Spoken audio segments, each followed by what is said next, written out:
Alrighty, time for another update. So, the steering is back on here. It's not too crooked. The handlebars are a little bent, but it's not too bad. This block here that it's supposed to hold the brake handle. So these blocks, I'm pretty sure they're the same. This one had wires running from it, and I don't know if I think there's a button inside of here. There's a button inside. Sorry, there's a button inside of this one that tells it when it comes from this cable. Tells it when the brake is applied. So what I think would happen is someone took the same side, took a brake handle side, and swapped it over to the throttle side. And there was some cables coming from here, so I cut them off because this here is the kill switch cable, and I'll run that down there. However, this one's for the brake on this side, and I'll leave that on there. And maybe I'll wire it in if I can for the tail light, so you can see the light braking or light on when you brake. So it goes down here. When you squeeze that, it pushes in there, and there's a button in there that makes your brake light go. So when you squeeze on that, it pushes it in there. There's no cable on it right now. I'm gonna run the cable to it. Actually, yeah. Hopefully it's long enough. Let's see here. Yeah, it should be okay. Hook that back up. But anyways, this was cracked in half, and to get a new one on like new breed parts is pretty expensive. Like, I think they're over $50 for this piece of plastic. That's it. I don't even think it has the button for the brake light or anything. So I just took some JB Weld and mixed it up and smothered it on there, and I cleaned the surface up really good first, slathered it on there, and then put a gear clamp on to tighten it. I'm gonna let that sit for at least, well, I'm gonna let it sit for like 48 hours till it's cured before taking that off. Almost might as well just leave it on, because you don't really need the dimmer switch that bad. I mean, I still have the dimmer switch, or like the high-low switch for the headlight. I guess I might as well put it on there, but don't need it that bad. As long as headlight's on, that's all I care about. My dad got this soldered up, or not soldered, welded up. Kind of made a plate and sandwiched together the plate with the bolts, and then he welded it up. The welder was on the fritz, so it's not great, but it did hit it welded all the way through, and it's on there. It's on there pretty tight. It's not moving, but anyway, there's the piece that broke off. There's the crack, but it's welded on there, and it's bolted through. Like these bolts here are all the way through the old plate that's still there, so it's not going anywhere, I hope. And anyways, it looks pretty. I mean, it's not 100% off or the factory brand new perfect, but the alignment's pretty good. It's not bad. The steering, it's all right. Yeah, I think it'll do. As long as that all holds together, I think it will. Just gotta put this little badge on there. Gotta stick that on there. I thought that'd be the perfect size for if I was gonna get a John Deere tattoo. And it's the right emblem too. It's the 1980s style emblem, which I prefer. I don't really like the 2000s or late 90s, 2000s emblem. It's not really my forte. I like the 80s one. And that's got to be back on there. A piece of foam or sticker, double-sided sticker or foam was on there. Gas or the oil tank, I got to put that back on. Got to get a new fitting to hook up the oil line. For the engine,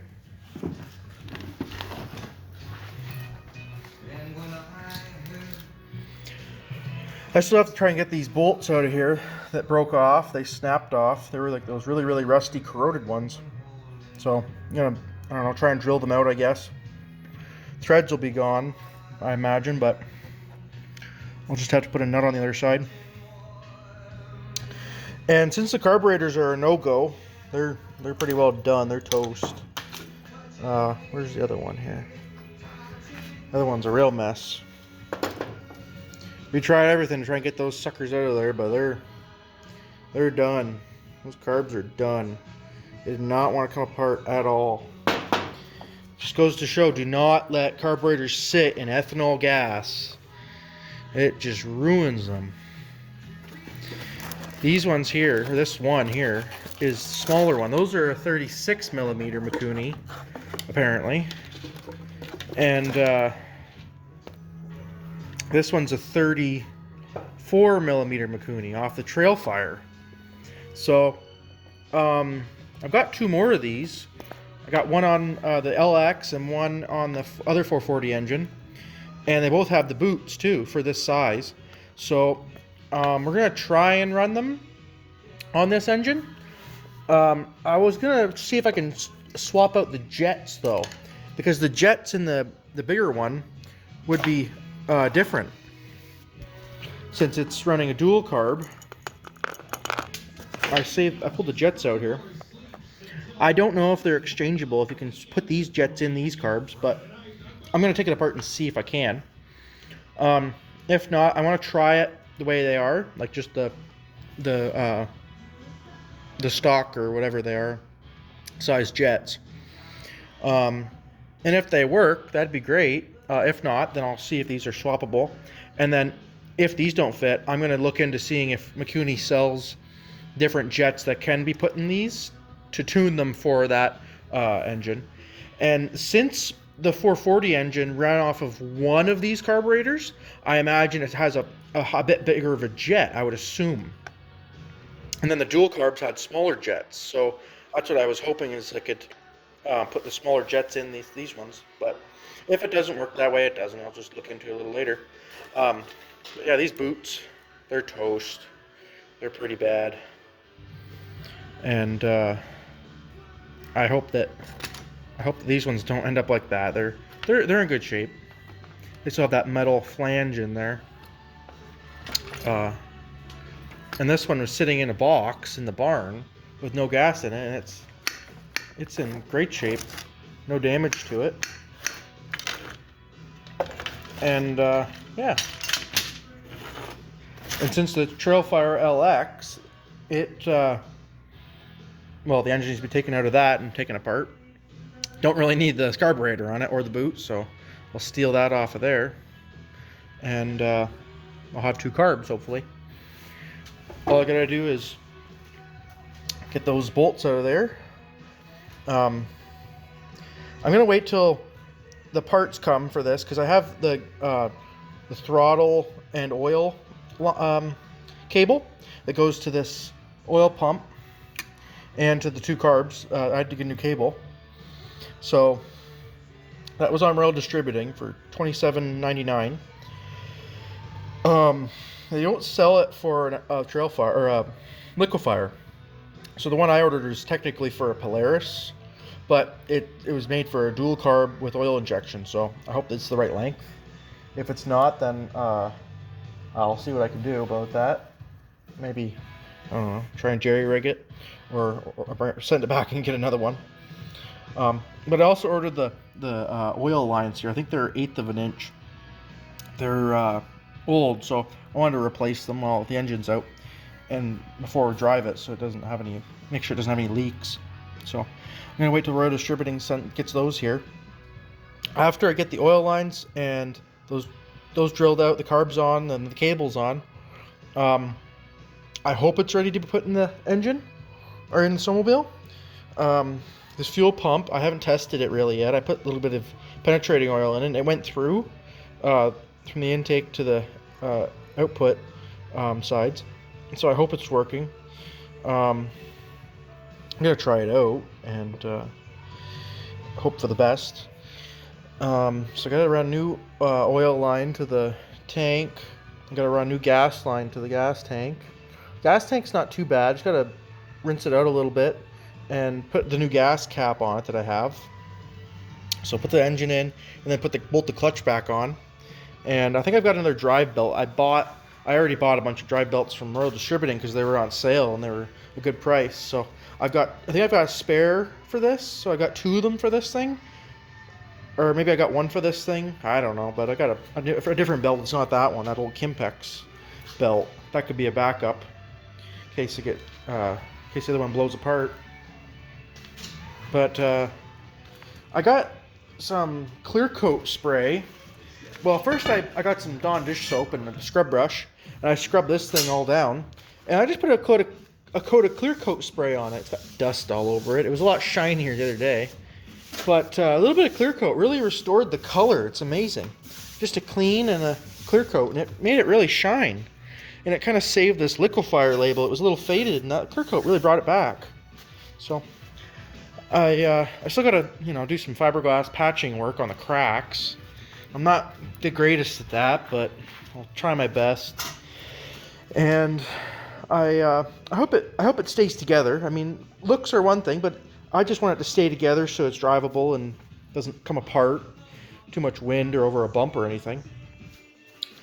And I think it'll actually look pretty decent like that. Even with the crack, it won't be too bad. I'll just get some filler, like some paint, and just cover over that maybe. And I put some body filler on the outside, just a light layer, and to fix the cosmetic stuff. But yeah. And then I'll have to wire in the headlight and the dash. So the gauges, I tested out the speedometer. That's the tachometer. The speedometer. The speedometer still worked with the drill. I just hooked the drill up to it and it spun. And I was spinning over the secondary clutch. And the cable still spins for this speedometer. This speedometer cable here still spinning when I spin the secondary clutch. So I hope it works. If not, then so be it. The tachometer, it's electric. It's runs off the flywheel, I guess, and it tells you the revolutions based on the flywheel. There's the key ignition. The temperature gauge. The needle fell off, but this little brass piece has a little dash on it, so it'll still tell you the temperature. I just got to have a new cable, I guess, to hook it up, because the thing's torn right off on here. It's torn right off. I don't know if I can buy a new one or what. But I imagine this would still work if I had it hooked up. That way you get some indication of what the temperature is. Found some pieces from the choke. I already have a new choke cable for a dual carb. I ordered that in advance. I don't know why I order these things in advance, but I did. Here's the lever. Let's see here. I don't know what that is. There's the lever and the little contraption that hooks up to the cables.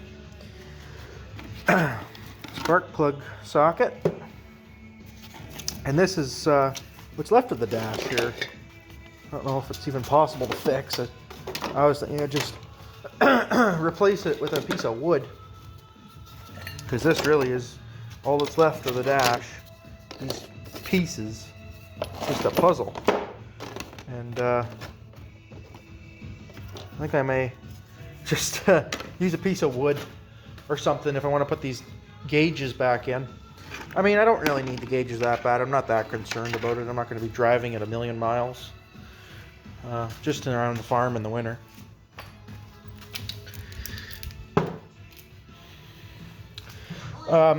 So these wires actually do work. I was testing it out. I hooked the wires up here. I think this one comes from the CDI and this one's ground. If you ground out the CDI, it will quit sparking. So that works. These wires come from the generators.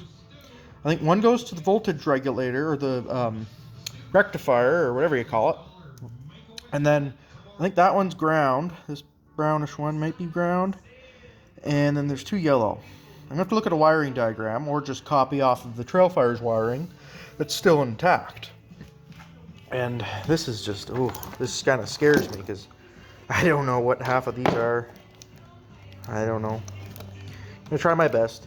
If all else fails, I'll hook up a push button switch, or I'll hook up the kill switch to these 2 so I can turn it on and turn it off and figure out headlights another day maybe. I don't know. I just want to get this thing running. I think it'd be fun. Of course, it needs some snow for that. It is not snowing yet. It's December. Oh, sheesh. What is it? Let me think. It's 20th or... Oh, I don't know what the date. It's almost the 20th. I don't keep track of those things, but... I'm surprised we haven't got any snow yet. Usually we get a couple flurries by now in southern Ontario, but we've just got a dusting so far. The radiator looks pretty decent. I filled it with water and it wasn't leaking anywhere, and I don't see any other leaks from the pipe here. It goes from the radiator to there and then comes through here, and that's it. It just uses the air from what scoops through your hood to cool it. It doesn't have a condenser anywhere underneath the tunnel, between the tunnel and the track, so it's not like a modern one that has the condenser underneath, or the radiator underneath of the tunnel for snow to actually cool the engine. This design, I'm not sure how well it'll work. I'll see. I was thinking that the air-cooled ones, that just force fan cooled, they make more sense when you're in a situation like me where you're not driving all day, you know, stop and go kind of stuff. Like driving in the bush, stop and go. It's the forced fan air-cooled engine. I mean, it works fine. We'll see how this goes. But the steering, I'm pretty content that the steering will work for a bit. If it doesn't, it doesn't. If the welds rip off, then so be it. Got to get the suspension rack back in. All these bearings were stuck, so we just put penetrating oil Gibbs and worked them back and forth. Had to tap a couple of them with the hammer. Now they're all spinning like brand new. And a couple of them had to sit overnight. Like these 2 had to sit overnight with oil in them. But now they're spinning good now. That one there might be toast, but oh well, still spinning. That shock's good.